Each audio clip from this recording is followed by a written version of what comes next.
Jacques Derrida, né en 1930, dans une page de Kant, dans une note très peu commentée de Kant d'ailleurs, que Derrida va citer, évidemment, une lumineuse note en bas de page, dit-il. Ce dernier, Kant, n'est pas loin donc d'entrer dans une évolution possible de ce qu'on appelle l'humanité. Il faut imaginer de grandes révolutions de ce qu'on appelle la nature. Je cite Kant, lorsqu'un orang-outan ou un chimpanzé développera des organes qui servent à marcher, à manier des objets, à parler, jusqu'à la formation d'une structure humaine contenant un organe pour l'usage de l'entendement. Fin de citation. Tout à fait étonnant, évidemment, comme formule, qui nous poussera à reposer, avec Heidegger, la question de ce que veut dire être privé de monde. Pourquoi un animal serait-il pauvre en monde? Comment comprendre l'idée heideggerienne selon laquelle il y aurait une privation? Le lézard, dit Derrida, je cite, dont Heidegger décrit longuement et laborieusement le séjour sur la roche au soleil, ne se rapporte pas à la roche et au soleil comme tel, comme ceux au sujet de quoi on peut se poser des questions et donner des réponses. Et pourtant, si peu que nous puissions nous identifier au lézard, nous savons qu'il a un rapport au soleil et à la pierre qui, elle, n'en a aucun ni au soleil ni au lézard. Fin de citation. La pierre, évidemment, retient du jour, du soleil, la chaleur qu'elle va délivrer la nuit. Il y a une forme de rétention déjà au niveau de la pierre, voire d'une mémoire protéiforme. Mais la question de savoir effectivement ce qu'il en est du lézard semble échapper à Heidegger. Le lézard reçoit du soleil une sensation à laquelle je ne serai jamais, moi, sensible dans le cadre de l'esthétique humaine qui organise nos facultés. Une sensation que Rilke qualifie d'une ouverture au monde, l'ouvert perceptible dans l'ouvert même de l'œil du félin, de la panthère dans sa cage. Il s'agit non pas d'une attention redevable au cogito cartésien, non, là nous sommes dans l'animal donc je suis. Une vigilance sans sommeil devant le souci de l'ouverture, du fait qu'il y a de l'ouvert. Presque impossible à fermer, de sorte que l'œil de l'animal reste lui-même toujours quelque part vigilant, dans une vigilance extrême. Comment dort l'animal?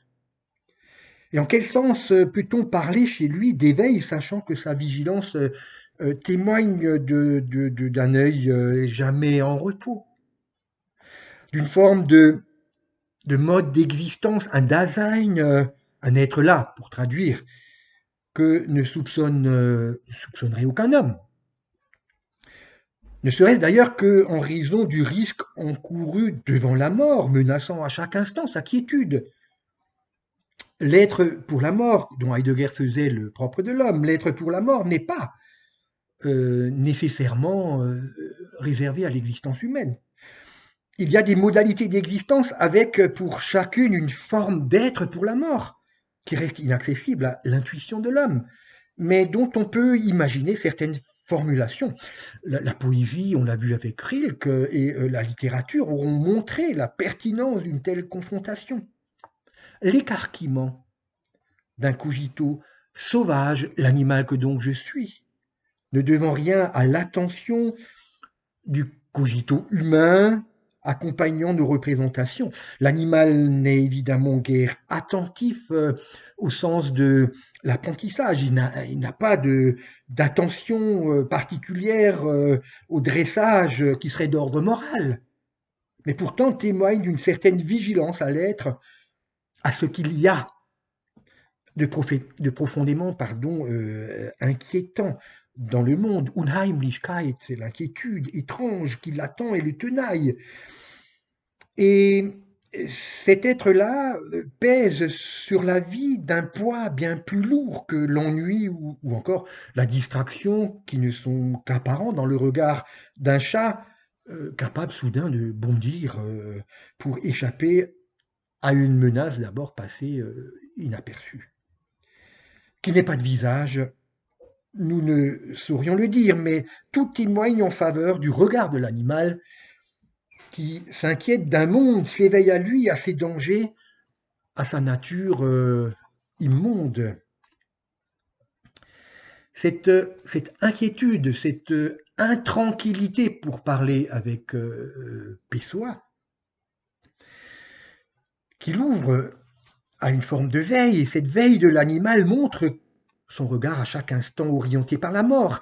Il est plus fortement que nous, posé à chaque pas devant le précipice, devant le risque de la faim en lequel il habite, tandis que l'organisation de l'État, la souveraineté nous en protège en éliminant le Covid, en éliminant les virus, nous sollicitant pour le port du masque, tandis que l'animalité qui sommeillait en nous se réduit à rien.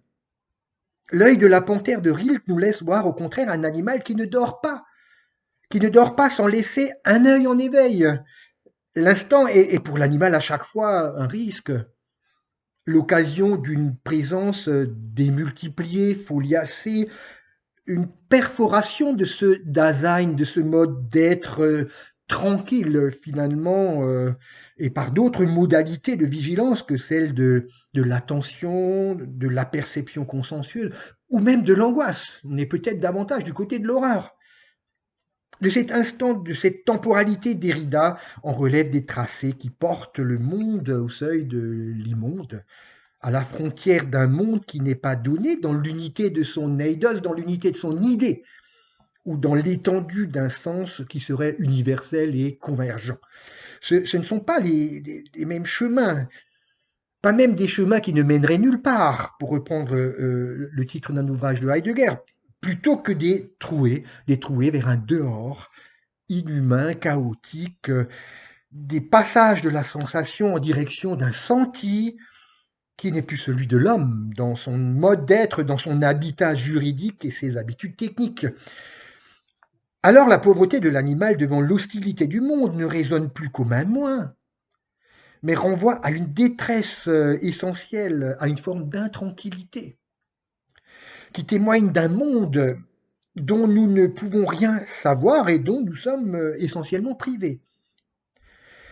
C'est depuis cette autre phase de la privation qu'il faudrait réinterroger le rapport de l'animal au monde, sa pauvreté éventuelle, sa pauvreté de monde, sa pauvreté dont Heidegger semblait déplorer le dénuement, lorsque celui-ci dessine une frontière qui nous ramène plutôt à d'autres temps, à d'autres espaces comme ceux de l'hébétude.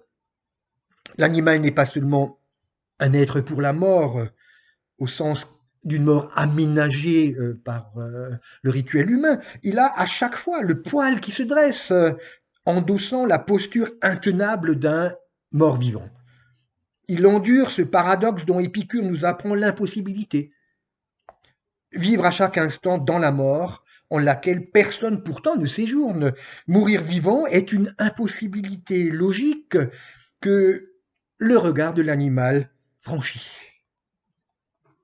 Loin de donner à l'intuition humaine un quelconque primat, de donner un quelconque avantage à son esthétique, celle-ci ne saurait rendre compte de toutes les stupeurs que la mort impose aux vivants. Nous ne pouvons plus rêver d'unifier les autres mondes sous la houlette de la vérité occidentale qui exporterait partout son langage sûr de lui, son logos totalitaire d'une certaine manière.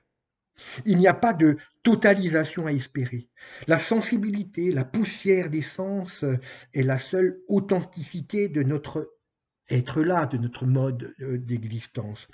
Et Kant le savait très justement, lui dont le monde ne peut plus se rassembler comme idée dans une expérience métaphysique, sachant que pour Kant, l'intuition se dédouble, que celle de l'homme n'aura plus rien de commun avec celle d'un Dieu, avec l'intuition infinie, et par conséquent avec celle d'un autre être. C'est la diversité, c'est le divers qui s'impose à nos facultés comme à celles de l'animal, et les synthèses dont nous serions capables, dont sont capables nos sens, ne sont que des prothèses. Elles opèrent des liaisons prothétiques et techniques dans le tissu bigarré des phénomènes.